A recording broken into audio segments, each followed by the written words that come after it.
তো আজকে আমি আবার একটা খুব ডেঞ্জারাস প্রশ্ন আমি আজকে এআইকে করছি যে ক্ষমতাবান মানুষরা কিভাবে সাধারণ মানুষকে কন্ট্রোল করে।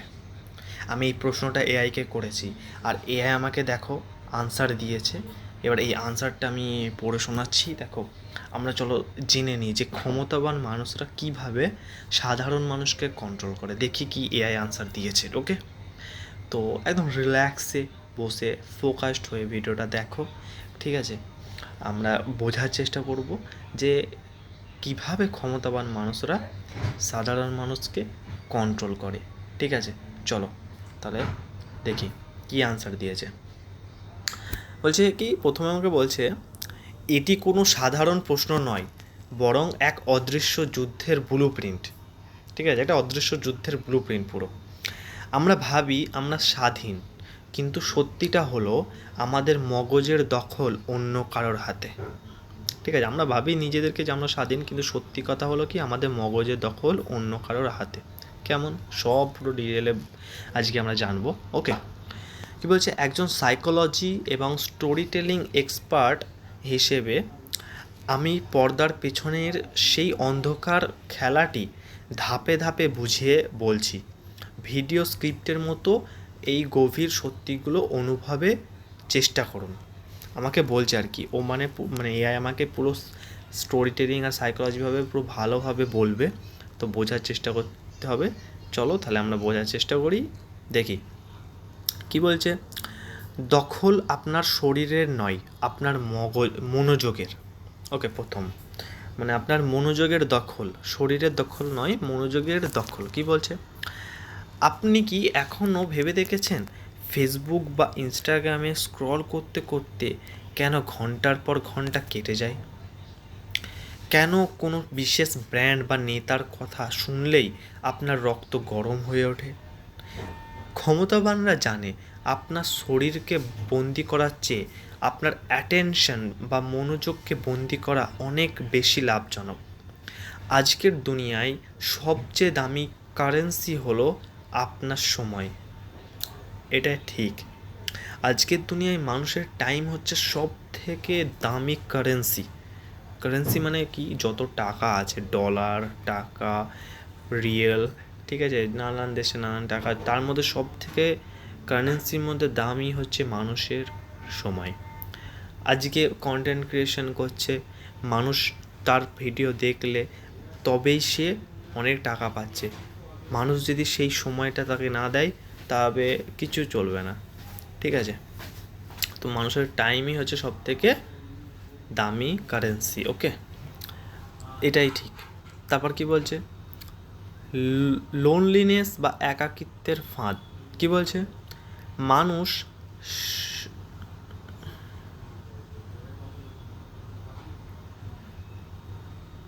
কি বলছে, মানুষ স্বভাবগতভাবে একা থাকতে ভয় পায়। মানুষ স্বভাবগতভাবে একা থাকতে ভয় পায়। আমরা সারাদিন মানুষের ভিড়ে থাকলেও ভেতরে ভেতরে ভীষণ একা। এটা আমি এর আগেও বলেছি। পাওয়ারফুল মানুষরা এই লোনলিনেসকে পুঁজি করে মানে এই লোনলিনেসকে পুঁজি করে পাওয়ারফুল মানুষরা। তারা জানে একজন একা মানুষকে নিয়ন্ত্রণ করা সহজ। যখন আপনি একা বোধ করেন তখন তারা আপনাকে একটা আইডেন্টিটি বা পরিচয় দেয়। আপনি কোনো নির্দিষ্ট গ্রুপের অংশ হয়ে যান, আর এভাবে শুরু হয় আপনার মগজ ধোলায়। কীভাবে, এগুলো সব উদাহরণ নিচে আমি পড়ছি, উদাহরণও দিয়েছে। ওকে, তো তারপর একাকিত্ব, এটা একটা ব্যাপার। ঠিক আছে, কীভাবে পাওয়ারফুল মানুষরা যারা একা থাকে, একা বোধ করে, তাদেরকে কন্ট্রোল করে, যেহেতু মানুষ স্বভাবগতভাবে কি একা থাকতে ভয় পায়। তারপর কি বলছে, ডোপামিন লুপ। ডোপামিন লুপ কি, আপনার ফোনই আপনার জেলখানা। ক্ষমতাবানরা সাইকোলজিস্টদের দিয়ে এমন অ্যালগোরিদম বানিয়েছে যা আপনার ব্রেনকে ডোপামিন রিলিজ করে। ওকে, প্রতিটা লাইক, প্রতিটা নোটিফিকেশন আপনার মস্তিষ্কে একটা ছোটোখাটো ড্রাগের মতো কাজ করে। তারা আপনাকে এমন এক ঘরের মধ্যে রাখে যে আপনি আসল সমস্যা, যেমন বেকারত্ব, শিক্ষা বা স্বাস্থ্য নিয়ে চিন্তা করার সময়ই পান না। আপনি ব্যস্ত থাকেন অন্যের সাথে নিজের জীবনের কম্পারিজন বা তুলনা নিয়ে। তারপর কি বলছে, এটা একটা গেল যে ডোপামিন লুপ। এবার কি বলছে যে ফিয়ার সাইকোলজি, ভয় দেখিয়ে শাসন, যে ফিয়ার সাইকোলজি, ভয় দেখিয়ে শাসন, ক্ষমতাবানরা কীভাবে ভয় দেখিয়ে শাসন করে। বলছে প্রোপাগান্ডার সবচেয়ে বড় অস্ত্র হলো ভয়। কোনো একটা প্রোপাগান্ডার সবচেয়ে বড় অস্ত্র হলো কি ভয়। মিডিয়া আপনাকে সারাদিন দেখাবে আপনার ধর্ম বিপদে, আপনার দেশ বিপদে, অথবা আপনার চাকরি বিপদে। যখন মানুষ ভয়ে থাকে তখন তারা বিচার বুদ্ধি বা রেশনাল থিঙ্কিং কাজ করা বন্ধ করে দেয়। তখন সে একজন ক্রেতা খোঁজে, আর ক্ষমতাধারীরা ঠিক সেই ক্রেতা হয়েই সামনে আসে। ক্রেতা নয়, ভ্রাতা, সরি, মানে একটা আর কি আস্থা খোঁজে, ঠিক আছে। আর ক্ষমতাবানের লোকরা তখনই আস্থা দেয়, ঠিক আছে তোমার এই ভয় পাচ্ছ, আমি আছি, তোমাদের কোনো প্রবলেম নেই, এরকম ধরনের। তো তারপর কি বলছে যে অ্যাটেনশন ইকোনমি, বলছে আপনিই পণ্য, কি যখন বলছে আপনি যখন ফ্রিতে কোনো সার্ভিস ব্যবহার করছেন তখন মনে রাখবেন আপনি গ্রাহক নন, আপনি সেই পণ্য, প্রোডাক্ট। তুমি যখন ফ্রিতে কিছু পাচ্ছ মনে রাখবে যে তুমি ওটা পাচ্ছ, যে তুমি কোনো একটা গ্রাহক না, তুমি হচ্ছে প্রোডাক্ট। ওকে, বলছে মিডিয়া হাউসগুলো আপনার রাগ, ক্ষোভ এবং আবেগকে বিক্রি করে কোটি কোটি টাকা কামাচ্ছে। তারা চায় আপনি উত্তেজিত থাকুন, কারণ উত্তেজিত মানুষকে খুব সহজে ম্যানিপুলেট করা যায়। ওকে, সবাই চায় যে আপনি উত্তেজিত থাকুন, তুমি উত্তেজিত হয়ে যাও, আর উত্তেজিত মানুষদের কি ম্যানিপুলেট করা ইজি হয়ে যায়। তাই নিজের ইমোশনকে কন্ট্রোল করতে হবে, বুঝতে হবে। ওকে, আমাদের তারপর কি বলছে বাস্তব জীবনে এবার উদাহরণ কি বলছে, মনে করুন আপনি খুব সাধারণ একটা জীবন কাটাচ্ছেন, হঠাৎ সোশ্যাল মিডিয়ায় দেখলেন আপনার পরিচিত কেউ দামি গাড়ি নিয়ে ছবি দিয়েছে। আপনার মনে কম্পারিজন শুরু হলো, আপনি নিজেকে ছোট ভাবতে শুরু করলেন। ওকে, ঠিক এই মুহূর্তে মিডিয়া আপনাকে বলবে তুমি পিছিয়ে আছো কারণ অমুক গোষ্ঠী তোমার অধিকার কেড়ে নিয়েছে। আপনার ব্যক্তিগত দুঃখকে তারা সামাজিক ক্ষোভে রূপান্তর করে দেবে। ব্যাস, আপনি এখন তাদের হাতের পুতুল, তারা আপনাকে দিয়ে যা খুশি করাতে পারবে। বলছি কি প্র্যাকটিক্যাল সলিউশন, এই মায়া থেকে বাঁচার উপায় কি বলছে, এই সিস্টেম থেকে পুরোপুরি পালানো সম্ভব নয়, কিন্তু নিজেকে রক্ষা করা সম্ভব। কিভাবে দেখো, ডিজিটাল ডিটক্স, দিনে অন্তত 2 ঘন্টা ফোন সম্পূর্ণ দূরে রাখুন। নিজের একাকিত্বকে মেনে নিতে শিখুন, তাকে এড়াতে স্ক্রল করুন নিজের একাকিত্বকে। কি বলছে ইনফরমেশন ডায়েট, যা দেখছেন তাই বিশ্বাস করবেন না, নিজেকে প্রশ্ন করুন এই খবরটা কি আমাকে সত্যি জানাচ্ছে নাকি আমাকে রাগিয়ে দিচ্ছে। যেহেতু অনেক সময় ফেক নিউজ ছড়ায়, মানুষের মধ্যে ক্ষোভ, ফেক নিউজের পরে মানুষের ক্ষোভ সৃষ্টি হয়, দিয়ে মানুষদের ম্যানিপুলেট করা ইজি হয়ে যায়। তাই যে কোনো ইনফরমেশান, যেই নিউজ তোমার কাছে যাবে সেটা তুমি আগে চেক করো, রিচেক করো। ওকে, তারপর কি বলছে ক্রিটিক্যাল থিঙ্কিং, যখনই দেখবেন কোনো বিষয়ে সবাই খুব বেশি আবেগপ্রবণ হয়ে পড়েছে, যে কোনো একটা বিষয় হতে পারে, আপনি সেখান থেকে এক পা পিছিয়ে আসুন, ঠান্ডা মাথায় ভাবুন। ওকে, তারপর কি বলছে অ্যালগরিদমকে হারান, সোশ্যাল মিডিয়ায় শুধু বিনোদন নয়, জ্ঞানমূলক কন্টেন্ট ফলো করুন, যাতে আপনার ফিড আপনাকে শিক্ষিত করে, বিভ্রান্ত নয়। এটা খুব ইম্পর্টেন্ট। সবসময় এন্টারটেনমেন্ট, মানুষ কত এন্টারটেনমেন্ট হবে, অ্যালগরিদম সবসময় তোমাকে এন্টারটেনমেন্টের নিউজই দেবে তুমি যদি এন্টারটেনমেন্ট ফলো করো, ঠিক আছে। তো সবসময় বিনোদনমূলক কন্টেন্ট নয়, জ্ঞানমূলক কন্টেন্টও তোমার ফিডে আসা দরকার। তাই জন্য সেই সব নিউজ, সেই সব জ্ঞানমূলক কন্টেন্ট দেখো, সেই সবগুলো ফলো করো। ওকে, তারপর কী বলছে ক্ষমতাবানরা আপনাকে কখনোই শিকল দিয়ে বাঁধবে না, কারণ শিকল দেখা যায়, তারা আপনাকে বাঁধবে আপনার ইচ্ছা দিয়ে, আপনার আবেগ দিয়ে। মনে রাখবেন যে আপনার অ্যাটেনশন কন্ট্রোল করে, সে আপনার ডেস্টিনি বা ভাগ্য কন্ট্রোল করে। পর্দার পেছনের এই খেলাটি বুঝতে পারাই হলো আপনার মুক্তির প্রথম ধাপ। পৃথিবীটা তেমন নয় যেমনটা আপনাকে দেখানো হচ্ছে, পৃথিবীটা আসলে তেমন যেমনটা তারা আপনাকে দেখাতে চায়। ওকে, তো কীভাবে ক্ষমতাবান মানুষরা আমাদেরকে কন্ট্রোল করে, আমি প্রথম থেকে আবার একবার বলছি, ভালো করে দেখো। প্রথম হচ্ছে তারা তোমার অ্যাটেনশন নেয়, তোমার সময়কে নেয় তারা, ঠিক আছে। প্রথম বলছে ঘন্টার ভর ঘন্টা, বলছে কি মানুষের সময় হচ্ছে সব থেকে মানে দামি কারেন্সি। ক্ষমতাবানরা মানুষরা তোমার সময় নিতে চায়। তারপর কি বলছে, একাকিত্ব মানুষদের বেশি করে তারা ম্যানিপুলেট করে, যারা একাকিত্ব থাকে। তারপর ডোপামিন লোভ, তারা তোমাকে এমন মজা দেয়, এমন ডোপামিন তোমার এমন কন্টেন্ট বানায়, ঠিক আছে, তুমি যাতে তার ডোপামিন তোমার মস্তিষ্কে ডোপামিন রিলিজ হয় আর তুমি ওই জিনিসগুলোই করতে থাকো, ঠিক আছে। এইভাবে ক্ষমতাবান মানুষরা এইসব পয়েন্টে কাজ করে, ঠিক আছে। তোমাকে ডোপামিন লুপ দেবে, তারপর তোমাকে ভয় দেখিয়ে শাসন করবে, ঠিক আছে। তোমাকে ভয় দেখাবে তারা, ঠিক আছে, তোমার ধর্ম বিপদে আছে, তোমার দেশ বিপদে আছে, তোমার চাকরি বিপদে আছে, আমি আছি, আমি সব করে দেবো। এইভাবে প্রথম তোমাকে ভয় দেখাবে, ঠিক আছে, তোমার ডোপামিন মজা দেবে। তারপর কী বলছে, অ্যাটেনশন ইকোনমি, আমরা দেখলাম ফ্রিতে কোনো সার্ভিস হয় না, ফ্রিতে কোনো কিছুই হয় না। যেটা ফ্রি ভাববে সেটা তুমি প্রোডাক্ট। যে কোনো জিনিস যদি ফ্রি তোমাকে কেউ দেয়, ভাববে তুমি হচ্ছে ওর কাছে প্রোডাক্ট। ওকে, তো আমরা আজকে দেখে নিলাম। তো আমি এবার যদি বলি, প্রতিটা পয়েন্টে আমাকে আরও সহজভাবে ডিটেলে উদাহরণ দাও, দেখি এআই আমাকে কি আনসার দেয়। ওকে, চলো।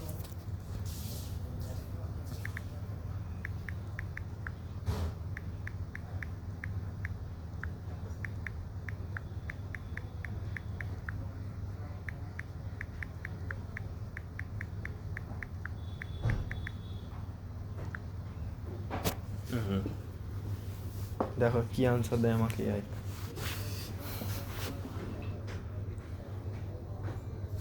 বলছে কি, বলছে প্রথম পয়েন্ট লোনলিনেস বা একাকিত্ব। কি বলছে, এটি এমন এক নরম জায়গা যেখানে আঘাত করলে একজন মানুষকে ভেতর থেকে ভেঙে ফেলা যায়। ক্ষমতার অঙ্ককে একটি সবচেয়ে কার্যকরী অস্ত্র। ক্ষমতার অঙ্কে এটি সবচেয়ে কার্যকরী অস্ত্র। চলো এই বিষয়টিকে আরও গভীরে এবং সহজভাবে অনুভবের চেষ্টা করি। কি বলছে, পয়েন্ট 1, একাকিত্বের অদৃশ্য খাঁচা। কি বলছে, আমরা এখন এমন এক সময়ে বাস করছি যেখানে আমাদের হাতে হাজার হাজার ফেসবুক ফ্রেন্ড আছে, কিন্তু মনের কথা বলার মতো একজন মানুষ নেই।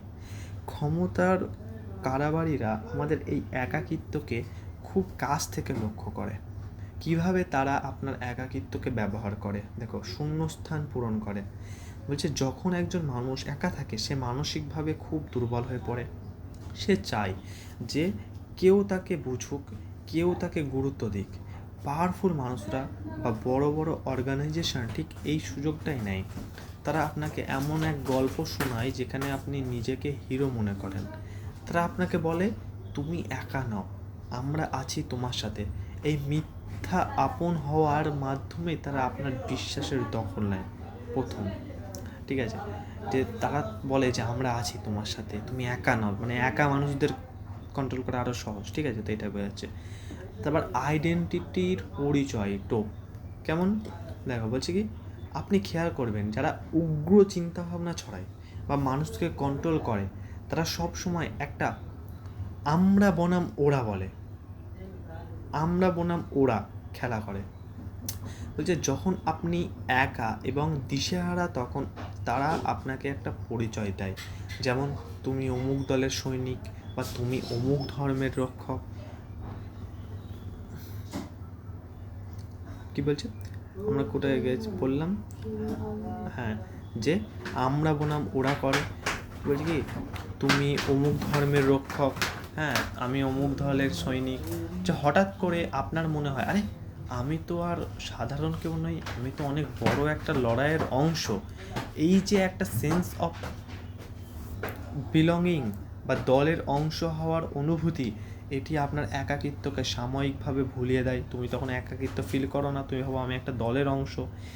আর এর বিনিময়ে আপনি আপনার স্বাধীনভাবে চিন্তা করার ক্ষমতা তাদের হাতে তুলে দেন। তখন তুমি নিজে স্বাধীনভাবে কথা বলতে পারবে। তখন দল যা বলবে, সবাই ওই অংশ যেটা বলবে তুমি সেটাকেই পারবে, সেটা সেইভাবেই চলবে, ঠিক আছে। তো ক্ষমতাবান মানুষরা এইভাবে তোমার মধ্যে এরকম আইডেন্টিটির পরিচয় দেয় যে আমরা তো একটা গোষ্ঠী, আমরা তো একটা দল, আমরা তো এই দলের সৈনিক, ওরা তো আলাদা, এইভাবে। তারপর কি বলছে, ডিজিটাল আইসোলেশন। কি, আজকের মিডিয়া এবং সোশ্যাল মিডিয়া চায় আপনি যেন মানুষের সাথে সরাসরি আড্ডা না দিয়ে ফোনের স্ক্রিনে বেশি সময় কাটান। কারণ আপনি যখন মানুষের সাথে সামনাসামনি কথা বলবেন তখন আপনি অনেক কিছু যুক্তি দিয়ে বুঝতে পারবেন, কিন্তু আপনি যখন একা ঘরে বসে ফোন স্ক্রল করবেন তখন আপনার ভয় এবং নিরাপত্তাহীনতাকে বাড়িয়ে তোলা অনেক সহজ। ওকে, তো কী বলছে, আজকের মিডিয়া এবং সোশ্যাল মিডিয়া চাই আপনি যেন মানুষের সাথে সরাসরি আড্ডা না দিয়ে ফোনের স্ক্রিনে বেশি সময় কাটান। কারণ আপনি যখন মানুষের সাথে সামনাসামনি কথা বলবেন তখন আপনি অনেক কিছু যুক্তি দিয়ে বুঝতে পারবেন, কিন্তু আপনি যখন একা ঘরে বসে ফোন স্ক্রল করবেন তখন আপনাকে ভয় দেখানো এবং নিরাপত্তাহীনতাকে বাড়িয়ে তোলা অনেক সহজ। তো ওটা চাই। তারপর কি বলছে, বাস্তব জীবনের উপলব্ধি। বলছে মনে করুন আপনি অনেক রাত পর্যন্ত জেগে একা ফোন স্ক্রল করছেন, আপনার নিজেকে খুব একা লাগছে। হঠাৎ আপনি একটা ভিডিও দেখলেন যেখানে বলা হচ্ছে আপনার চারপাশের সবাই স্বার্থপর, কেউ আপনাকে বোঝে না, শুধু আমরাই আপনার কথা ভাবি।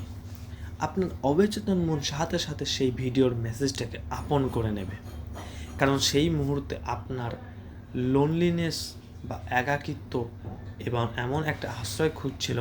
ক্ষমতার কারাবারীরা আপনাকে আপনার আপনজনদের থেকে মানসিকভাবে দূরে সরিয়ে দেয়, যাতে আপনি পুরোপুরি তাদের ওপর নির্ভরশীল হয়ে পড়েন। এবার কি বলছে, এক কথায় বলতে গেলে তারা আপনার মধ্যে একটা খালি জায়গা তৈরি করে আর তারপর সেই জায়গাটা তাদের প্রোপাগান্ডা দিয়ে ভরাট করে। আপনি ভাবেন আপনি একটা পরিবারের অংশ হয়েছেন, কিন্তু আসলে আপনি তাদের দাবার গুটি হয়ে গিয়েছেন, মানে তাদের আর কি চাল, মানে তাদের হাতের পুতুল হয়ে গেছেন। ঠিক আছে, আপনি ভাবেন যে আপনি একটা দলের অংশ, বিরাট ব্যাপার, কিন্তু আপনাকেও ম্যানিপুলেট করা হচ্ছে। ওকে, তো আমাদের এবার যদি আমি সলিউশন জিজ্ঞাসা করি যে কি করব, তাহলে সলিউশন দাও যাতে আমাকে কেউ কন্ট্রোল না করে, সেটা আমরা বুঝতে পারি। তো সলিউশন দাও, আমি এআইকে লিখি, দেখি এআই আমাকে কি সলিউশন দেয় এই বিষয়ে।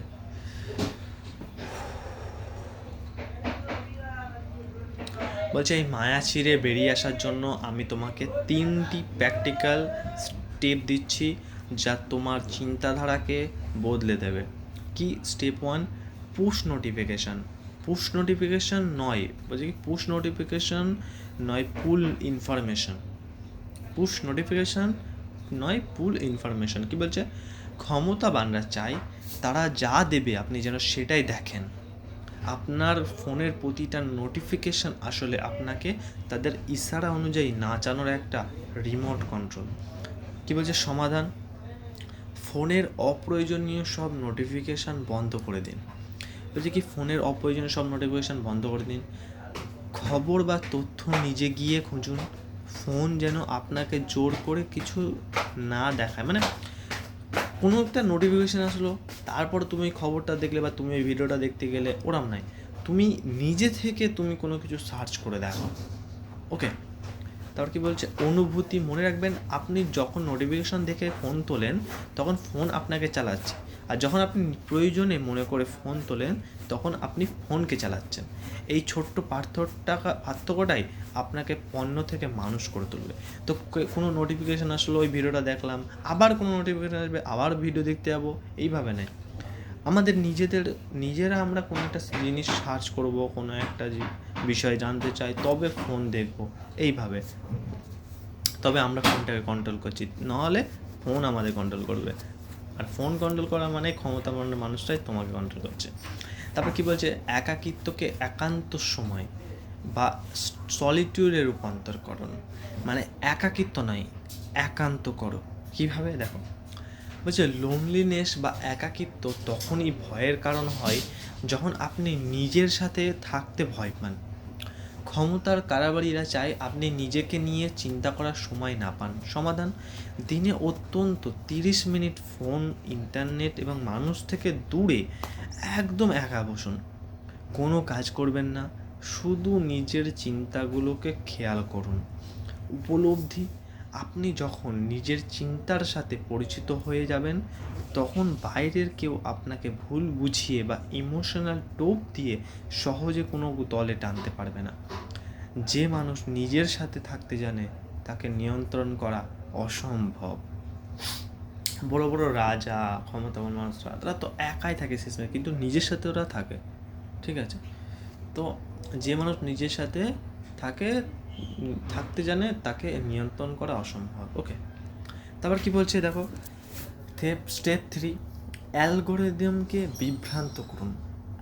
ঠিক আছে, অ্যালগোরিদমকে বিভ্রান্ত করুন, বুঝে? সোশ্যাল মিডিয়া আপনার একটা প্রোফাইল বানিয়ে ফেলেছেন, সোশ্যাল মিডিয়া আপনার একটা প্রোফাইল বানিয়ে ফেলেছেন। আপনি কি পছন্দ করেন, কি দেখলে আপনি রেগে যান, তারা আপনাকে কেবল সেটাই দেখাবে যা আপনার ইগোকে বড় করে। মানে তুমি যেটা দেখতে চাও সেটাই দেখাবে, অ্যাকচুয়ালি রিয়েলিটি দেখাবে না। সমাধান, মাঝে মাঝে এমন কিছু পড়ুন বা দেখুন যা আপনার মতাদর্শের সম্পূর্ণ বিরোধী। আপনি যদি কোনো দল পছন্দ করেন, ধরেন আপনি একটা দল পছন্দ করেন, তবে ওই দলটার বিরুদ্ধে অন্য দলের যুক্তিগুলো শুনুন মাঝে মাঝে। ফলাফল, এতে অ্যালগোরিদম আপনার কোনো নির্দিষ্ট ব্রেন বক্স বানাতে পারবে না, আপনার চিন্তার পরিধি বড় হবে, আপনি কোনো নির্দিষ্ট গোষ্ঠীর অন্ধ ভক্ত হওয়ার বদলে একজন ইন্ডিপেন্ডেন্ট থিঙ্কার বা স্বাধীন চিন্তাশীল মানুষ হয়ে উঠবেন। ওকে, তারপর কি বলছে, শক্তিশালী উপসংহার। কি বলছে, এই যুদ্ধের ময়দান আপনার চারপাশ নয়, বরং আপনার মাথার 2 ইঞ্চির ভেতরে মগজটা। ক্ষমতার কারাবারীরা আপনাকে আপনার নিজের আয়নার সামনে দাঁড়াতে দিতে চায় না, কারণ আয়নায় তাকালে আপনি নিজের শক্তি দেখতে পাবেন। তারা আপনাকে লোনলি রাখবে এবং যেন তারা আপনাকে ভিড় দিতে পারে। তারা আপনাকে ডোপামিন দেবে যেন আপনি ড্রাগ এডিক্টের মতো পড়ে থাকেন, আর তারা আপনাকে ভয় দেখাবে যেন আপনি তাদের পায়ের নিচে আশ্রয় খোঁজেন। এখন সিদ্ধান্ত আপনার, আপনি কি বলছি কি এই স্ক্রিপ্টের একজন অভিনেতা হয়ে থাকবেন নাকি নিজের জীবনের ডিরেক্টর হবেন। তারা আপনাকে নিয়ন্ত্রণ করার ক্ষমতা তখনই হারাবে যখন আপনি আপনার মনোযোগ, মানে অ্যাটেনশন, তাদের কাছ থেকে কেড়ে নিয়ে নিজের উপরে দেবেন। তাই কী বলছে, জেগে উঠুন, কারণ মায়াটা ভাঙতে শুরু করেছে। তাহলে কি করবে তুমি, আমি বলছি প্র্যাকটিক্যালি, তুমি যখন ফোন দেখবে বা ফোনে যখন তুমি দেখবে, তুমি সব খবর দেখো। তুমি ধরো একটা রাজনৈতিক পার্টির হয়ে তোমার ওটা ভালো লাগে, তাদের কথা ভালো লাগে, তুমি ওদের বিরুদ্ধে দলের পার্টিরও কথা শোনো। এইভাবে তুমি একটা ধর্মের কথা শোনো, শুধু তুমি দুটো ধর্মেরই কথা শোনো, তুমি একটা দলের কথা শোনো, তুমি দুটো দলেরই কথা শোনো। তাহলে অ্যালগোরিদম কী করবে, শুধু ওই একটা গোষ্ঠী বা একটা দলের হিসেবে তোমাকে ওই খবরগুলো দেবে না, অ্যালগোরিদমকে কনফিউজ করো। তাহলে তুমি তখন রিয়েলিটিটা পাবে, যে অ্যাকচুয়ালি রিয়ালিটি কী, সত্যিটা কী। ওকে, আর এভাবেই যেগুলো আমি বললাম, ঠিক আছে, পয়েন্টগুলো তুমি লিখে নিতেও পারো, ঠিক আছে, যে মানুষ কীভাবে কোন কোন কাজগুলোতে ক্ষমতাবান মানুষের প্রয়োগ করে, ঠিক আছে, সাধারণ মানুষদের ওপর। আর তো যদি ভিডিওটা ভালো লাগে বা ভিডিওটা কোনো একটা বিষয় যদি তোমার কোনো আগ্রহ বা আরও জানার ইচ্ছা থাকে, তুমি কমেন্ট করো। আর তারপরে তোমার মনে যদি কোনো প্রশ্ন থাকে, আমি নেক্সট ভিডিওটা যদি সেই হিসেবে আনতে চাই, তুমি সেটাকে কমেন্ট করো, নেক্সট ভিডিও আমরা বানাবো তাহলে। আর যদি ভিডিওটা একটু ভালো লাগে, একটুখানি যদি তোমার ইনফরমেটিভ লাগে, তাহলে অবশ্যই ভিডিওটাকে একটা লাইক করো। আর তুমি কোথা থেকে ভিডিওটা দেখছো আর তোমার নাম, সেটাও তুমি কমেন্ট করতে পারো, ঠিক আছে?